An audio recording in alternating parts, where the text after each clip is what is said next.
Okay, great. Thank you. Yes, you're so welcome. Thank you. All right, well, good morning, Portsmouth. It's so wonderful to be here. Thank you all for coming. I really want to give a special thanks to Noelle for inviting me, and to this beautiful music hall lounge, and to Alana for her wonderful photography. And then we have Jen with music too, so this is a great morning. So everyone says, why are you here for corruption? Why are you here this month? And I really wanted to do this talk in March because it's Women's History Month. And I chose corruption too because it aligns with my work being around activism. And I see corruption as the misuse of power. And I'm interested in highlighting women's fight for realistic representation in the media and equality in our culture. So today I am going to show you the short film. It's called Becoming Gray, which is, of course, more than just about becoming gray. And I want to just introduce you to my artist self, and then we'll have time for questions and comments. So let's see. So I'm an artist that uses photography, and my goal is to talk about gender, identity, and the subjugation of women, and the expectation of always transforming ourselves. I'm drawn to narrative and social commentary. And much of my recent work is made to help support breaking barriers of misogyny and the subjugation of women. So as a working photographer, I've had many assignments, and maybe some folks remember this picture. I've seen this picture just to get a connection to my connection to it. It was an assignment for the Boston Globe many years ago of our very sweet Robert Dunn poet. And it's also in my book, Portsmouth. And it's also on the Garage, the Foundry Garage exhibition, if you haven't seen that. So this is something I did early in my career. And then while I'm making my livelihood, I'm always making other images. I'm really drawn to like this bathing cap, fashion, and things that I get an idea and have to go find them. And I just like dress up and working with the model. But then I'm also interested in images that can play off metaphor with leading lines and that empty space. So these are things that started me off and have always been threads in my work. So I want to just give a survey of projects that I've done over the last decade so you can understand how I ended up doing Becoming Gray. So I did a documentary project on my stepdaughter while she was 13. And so as you know, when you're 13, you're kind of pivoting between being a young woman and a young girl. This was a fun project because I told Zoe that, I'm just going to photograph you for a year. And she was all into it. We only got in a couple of altercations, but she was very willing. And as I made the pictures, I just kind of collected the pictures, and then time went by before I actually sat down and went through them. And I really just did see that those moments of her being both still the little girl and then growing up. This is a project called Mad Women, and I was really trying to play off that stereotype of the woman waiting for the man. And so I gave myself some parameters of working with a model, staying in one space, and also working with the feeling of absence is presence. You know that someone's there, but they're not there. Usually I have a figure in the picture, but it really pushed me to seeing work in different ways. So one thing always leads to another. And I started doing a lot of research and reading about feminism, and then just ideas would bubble up in me like this. And so these are a series of pictures that really are allegories, prodding at, just the stereotypes that we see of women.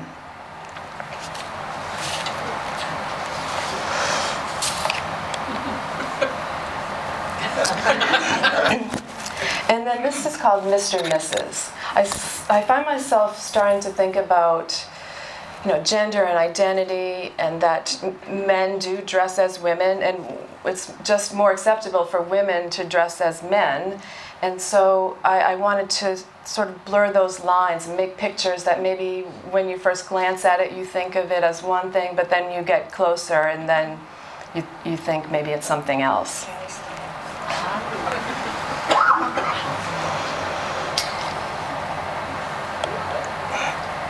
So when I'm working, I'm also making notes, because sometimes I have like a surge of ideas. So I use the pictures as note-taking, so then I can remember that I had this idea and maybe it's something I want to go back to. So this self-portrait I made probably about 10 years ago, and I knew that my hair becoming gray could be a good story. But I wasn't sure how I wanted to make the pictures. So I kept thinking about it, and the picture just was hanging around, and I just couldn't figure out how I was going to do it. So I was lucky enough to be spending some time out in Oregon. I was a visiting artist at a college, and Heidi was a professor that I was working with. And so I was seeing her day after day after day. And so as I kept looking at her, I thought, okay, I think I've got it. I think I've got the process in which I want to approach this project. I really wanted to, not do that straight portrait. I wanted to do the profile, where it's almost like a cameo, something you look upon. And so I was very happy to come to the aesthetic that I wanted to approach the project. But this was 2020, and COVID had just hit when I was out there. So, we've never experienced a pandemic. I thought, oh, it's just going to go away, everything's fine. Well, that wasn't the case. So I just felt like the project was ripe. I really wanted to explore it, and I wanted an opportunity to like wake women to their own power and just usher in an alternative viewpoint about identity. And so I just kept thinking about it, and what am I going to do? And then it just came together just in this most magical way, with the support of right here in my local community. I often feel like I want to go travel the world and make pictures, and then it's COVID, and I'm in Portsmouth, and how am I going to get this done? So I approached 3S, and the next thing I know, I had a week-long residency there, where I put out an invitation to anyone who wanted to come and join. And I spent a week there photographing people, and I collected all this different information. And what I found, being a photographer where I photograph people and I have these one-on-one experiences, I really felt like my conversations were so important, and then they were just so private, and I didn't want to lose that part. So I felt like hearing what people had to say, I somehow had to incorporate it into the project. So since I was in the performance space at 3S, I had access to all the tools there. So I was able to record people and what they had to say about their hair. I was able to use the stage. I photographed a lot of live performances, so I really enjoyed playing off the lights in the space and setting up different spots I could make pictures. And so I collected all this information, and then what am I going to do with it? Because I'm not an editor, and so now I have like the deepest thanks for many people. First of all the people that showed up and let me photograph them. That was wonderful. And 3S, Beth Faulkner. If it wasn't for Beth, I never would have made this project. She was able to help me see this project in a way that I never would have otherwise, and move my work in directions I never expected. She also introduced me to my editor and now dear friend, Dan Freund, who I wouldn't have been able to do this project without him. And then what happened is we had an exhibition 1 year after the residency, right in 3S in the lobby, and I was able to do many things. And I wanted to honor everyone that was in the project, so this silk tapestry is everyone that came and I photographed. I'm so pleased that the music hall was able to put it up here. And then I did some movement that I had in the exhibition because I didn't want sound in that space. And then it culminated in another event similar to this, where Dan helped me just collage all the pictures and some of the audio into a presentation, which was met with such excitement. And at one point, Melissa Paley is back here. She stood up and she said to me, "Nancy, this is the making of a film." And so there we were a year later. Dan and Melissa and I came together and we made Becoming Gray, the short documentary film. And here it is.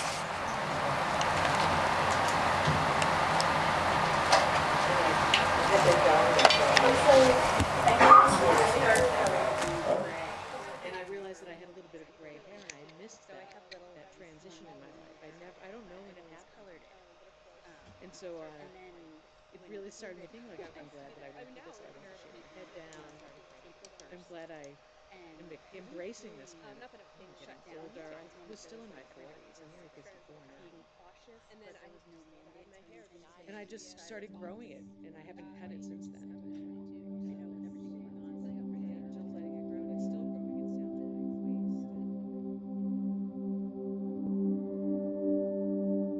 I had my daughter when I was 39, and when she was maybe about a year old, I had a few people within a short period of time sort of trip over themselves trying to determine if I was her mother or her grandmother, because I was already getting gray at that point. And it freaked me out that people might think that I was my daughter's grandmother. And so that's when I dyed, sort of everything. It definitely runs in my family, going gray early. You are who you are. I think the only person that had any negative thing to say was my mother. I was in college when I started going gray, but of course started dyeing it because, I mean, who wants to be now it would have been super hip, but at the time, like, who wants to be the 20-year-old with a head of gray hair? I had a lot of people tell me when I decided that I wanted to go gray that I shouldn't do it, that it was going to age me. Why would I do that? I was too young. So I remember sitting at a wedding and some, 20-something was behind me. And after the ceremony, she's like, "Your hair is so cool," because it did. It came in like with these cool silver streaks, And it was when the fad started with the, dyeing silver. So funny. And I love my hair color now. And I've had people stop me on the street. My husband didn't believe it because I would tell him these stories. When we were walking around one day, I had him with me, and this car drove by, and the car stopped, and we both turned because I thought, oh, they're going to ask for directions or something. And she said, "Hey, I love your hair." And my husband just looked at me like, oh, it's true. But I saw you got inspired, and you were like, going gray, and there was the word going gray, and we're all going gray, But then in that evolution, when you turned it into becoming gray, and even when I say it, I feel a physical reaction to those words, because it's an absolute choice and an empowerment and an understanding when you decide to become something. Mostly people say they like my hair. I've had a couple of people ask me if it was natural or not, which I thought was kind of funny because I didn't realize you could make your hair white. And that even if you could, why would you?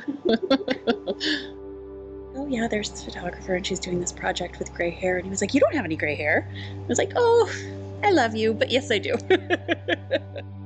So my daughter, who's 11, she's playing with my hair. I'm leaning back on the couch and she says, "I love this silver. It's so cool. I love this so much." And that night I was going to an outdoor, socially distant gathering of women. There's about 10 women. And right off the bat, a woman was like, "Wow, you're really going gray." And these were like, friends. And it was one of those funny things where just an hour earlier, my daughter was just marveling over the silver in my hair. And then, a woman around my same age was kind of judgy. I guess looking at people, when you look at like the models or figures who are gray. Like the white hair is so beautiful. But do you ever notice that when you see men who dye their hair, it's almost you feel like it's almost ridiculous, but women are supposed to, because women are supposed to stay young and men age beautifully. And my mom, who passed away last year, she had gray, silver early in life, and she always used to say, just do it. Who gives a shit? Just do it. Keep doing it. Whatever. And I honestly, I love my hair more than I've loved my hair my entire life. I want to age naturally and show them that, you know, beauty is timeless, right? But one of the biggest things I remember is that she broke down in tears, which she almost never did. And one of the things she said was that she would never get to see me with a head full of gray hair. I let it was very salt and pepper initially, and it slowly became whiter, grayer, silver. I'm not really sure how to describe it, but one day I was walking down the street and this little girl who was, I think she was in the range of 8 years old, she stopped and she looked at me and she said, "Oh my gosh, your hair looks like it has magic in it. It looks like it's come from the stars." And at that point I said, I'm never going to dye it, and I never have. And so my mother and my maternal grandmother told me how lucky I was going to be because I was going to be gray. So I've always had the impression that gray is beautiful from the age of 3 on. I'll go and wash my hands and I'll look in the mirror and scare myself because I don't recognize me with this white hair. I am 32 and I have lots of gray hair. You're not coloring at all? No, not coloring at all. So yeah, it just is what it is, but I'm into it. Let it go, let it go. It's going to be so pretty. And I actually think that's part of a conversation we can have with folks. It's like, don't do that. It's like, you're gorgeous just the way you are. I'm too young for you to have gray hair, which is fascinating, you know. She really felt, so here I have my mom and my daughter both saying to me, you don't want to go gray. It's not time to go gray, you know, which is so funny. Shortly after I had my second child and I was in my early 40s, I decided, I think I'll try coloring it, and just so that I can have it all brown again. I forget what that's like. And so I did that for a year. And at the end of the year, maybe that was my little midlife crisis, I don't know. But at the end of the year, I thought, this takes a lot of time and it's really expensive and I'm not going to do this anymore. And so I stopped and nobody noticed. I think COVID is what prompted me because I couldn't get my hair colored, and I was a every 3 week person to, you know, dark brown hair, cover every 3 weeks. My husband signed me up for this. Awesome. So he's probably one of my biggest advocates for having gray hair. I've really been a huge advocate for women and body image issues, and I just think there's such a different kind of beauty and grace and power to becoming an elder. The only negative experience I could say was once I was on the beach with my kids, and they were under 10, and one of my sons went up to this woman who had to be like 90, who was tall and skinny and had white hair, and he was standing next to her, and then I realized, oh my God, like my hair's the color of people that are 90. And then it was a matter of keeping up with it, which was always an issue because it's, you know, when you do it with a salon, you have to keep on doing it. I always looked at other women and thought, wow, fabulous hair, gray hair, fabulous. It looks wonderful. I wish I had hair that looked like that. And I think it was just the letting of my hair grow out process that was most anxiety provoking. You know, youth and beauty is not something that you can hold or keep.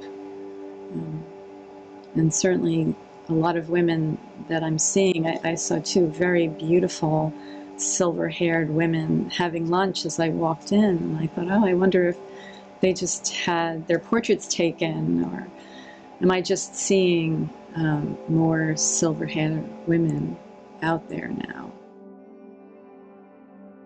Yep, I'm 36.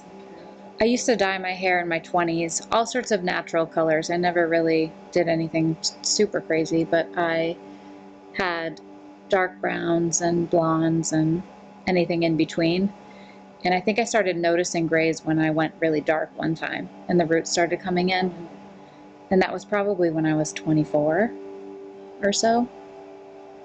And then I continued to dye it for a while, and one year I just cut it all off. So I didn't see my niece and nephew for most of the pandemic while my hair was growing out. And so we had a family cookout on Labor Day weekend. And my nephew was really concerned about me because my hair is going white and he wanted to know if I was going to be going to heaven soon.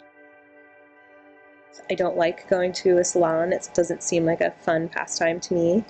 I never really felt like I was doing something to take care of myself. Instead, I felt like I was always trying to stay one step ahead of what I felt shame. Like I felt shameful if my hair grew out, like I wasn't taking care of myself. We were speaking about my 100-year-old grandmother earlier, and she finally was able to get back into the salon just last month because of the shutdown. And she had been coloring her hair for, I don't know how long, 40, 50 years maybe. And she finally stopped coloring it. And she said to me, I just can't believe how nice it looks. And 100 years old. And she finally stopped coloring her hair. Well, I've made a lot of life decisions this year. I feel the reason I decided to let my hair go gray was sort of spiritual and natural, and I was really interested in what other women's stories were about why they decided to go gray.